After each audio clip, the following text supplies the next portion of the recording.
Hello children. In last video I told you about the reproduction, sexual reproduction, asexual reproduction, vegetative propagation. Okay, in this video I will told you about the modes of reproduction by asexual method. Okay, asexual method से कौन कौन से modes of reproduction हैं मैं आपको यहाँ पर explain करने वाला हूँ. First is budding. बडिंग की बात करते हैं. In some other unicellular organisms like yeast a small bud like projection starts growing from body. Slowly it grows in size till a complete cell similar to the parent cell is formed, which gets detached from the parent body. Okay, धीमे धीमे से parent की body से एक बड निकलना start होती है और वो बड जब बड़ी हो जाती है, मैच्योर हो जाती है, वो बॉडी से अलग हो जाती है. जैसा कि आप डायग्राम में देख सकते हैं, ईस्ट में एक सेल डेवलप हो रही है, एक बड डेवलप हो रही है और ये बड जो है धीमे धीमे से न्यू बड बन जा रही है और यहाँ पर बहुत सारी बड्स बन गई हैं और ये बड बाद में जब अलग हो जाएंगी तो फिर एक पूरा नया ऑर्गेनिज़म बन जाएगा. ओके, तो बडिंग किस में होती है? ईस्ट में होती है. और भी एक एग्जांपल दे सकते हैं, बडिंग इन हाइड्रा में भी बडिंग होती है. Second method is fragmentation. Fragmentation में क्या होता है?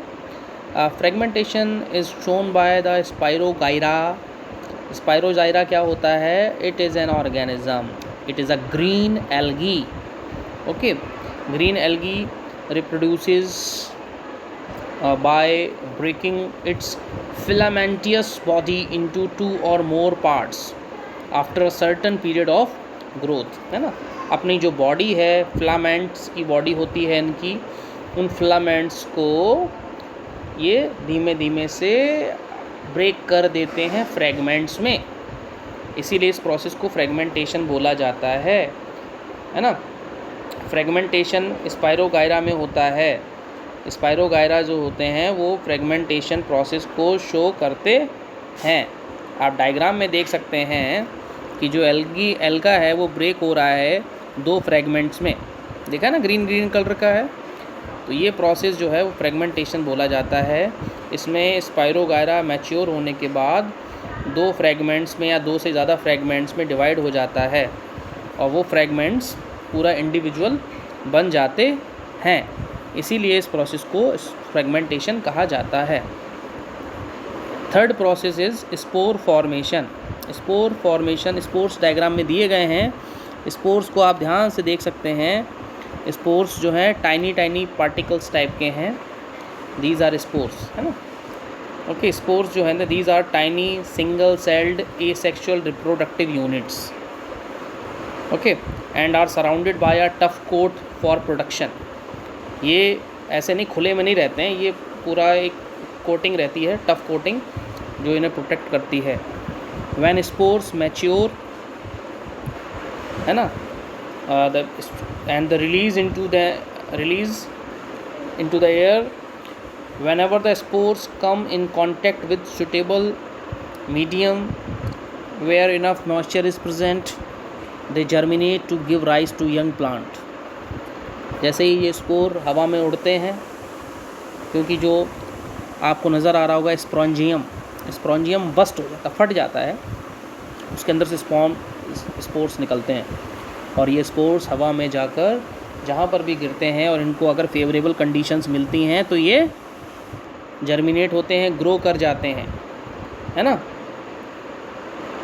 फेवरेबल कंडीशन कैसी होनी चाहिए? टेम्परेचर कम होना चाहिए, ह्यूमिडिटी ज़्यादा होनी चाहिए. बरसात के मौसम, है ना, बरसात का मौसम होता है ना, ठंडा मौसम होता है थोड़ा सा, है ना, ठंडा मौसम होता है, ह्यूमिडिटी बहुत होती है, तो फेवरेबल कंडीशन है ना, वहाँ पर ग्रो करते हैं. ठीक है, अगर टेम्परेचर ज़्यादा होगा, ह्यूमिडिटी कम होगी, तो फिर ये फेवरेबल कंडीशन नहीं है इनके लिए. तो ये कुछ मेथड्स हैं: spore formation, fragmentation, budding. These are asexual mode of these are the methods of asexual mode of reproduction.